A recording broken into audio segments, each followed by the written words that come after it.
कल तक जो आर्यवर्धन अनु से सिर्फ एक ड्रेस को लेकर नाराज था, आज वही गुस्सा अचानक शांत हो गया है और इसी बात ने पूरे माहौल को अजीब सा बना दिया है। अनु हमेशा से जानती थी कि जब आर्य सर का गुस्सा ठंडा होता है, वो भावुकता नहीं बल्कि दिमाग से सोचते हैं, और जब वो दिमाग से सोचने लगते हैं तो सच तक पहुंचने में उन्हें समय नहीं लगता। अनु के चेहरे पर बेचैनी साफ थी, क्योंकि उसे पता था कि अब आर्य सर एक एक बात का हिसाब लगाएंगे, कौन, कैसे और क्यों उसके और अनु के बीच गलतफहमी पैदा करना चाहता था। और जब यह सच्चाई सामने आएगी तो निश्चित रूप से उस इंसान को आर्यवर्धन के सामने बुलाया जाएगा। अनु अपनी बात साफ करते हुए कहती है कि उसने कभी उस तरह की ड्रेस जिंदगी में नहीं पहनी। आपने खुद वो ड्रेस भेजी थी, इसलिए मैंने सोचा कि शायद आपको अच्छी लगे, इसलिए पहन ली, वरना मैं उस ड्रेस में बिल्कुल कंफर्टेबल नहीं थी।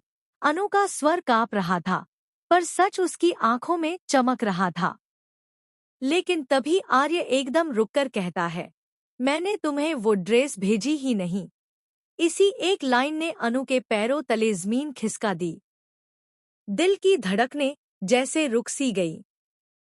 अगर ड्रेस आर्य ने नहीं भेजा तो फिर किसने भेजा और क्यों? आर्य के माथे पर चिंता की गहरी लकीरें उभर आती हैं।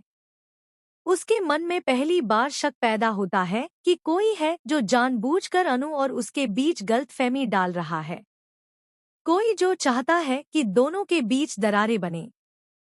आर्यवर्धन तुरंत फैसला करता है कि वह इस सच को खोज कर रहेगा। उसी समय वह उस कोरियर सर्विस से बात करवाता है जिससे ड्रेस आया था और उस बॉय को ऑफिस में बुलाता है। कोरियर बॉय जैसे ही आर्य के सामने आता है, उसकी आवाज में डर साफ दिखता है।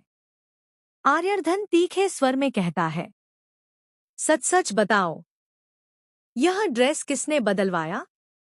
जैसे ही आर्य उसकी नौकरी की धमकी देता है, कोरियर बॉय टूट जाता है और सच उगल देता है। सर, मीरा मैडम ने मुझसे ड्रेस एक्सचेंज करवाया था।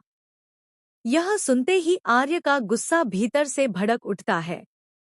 वह तुरंत मीरा को अपने कैबिन में बुलाने का आदेश देता है।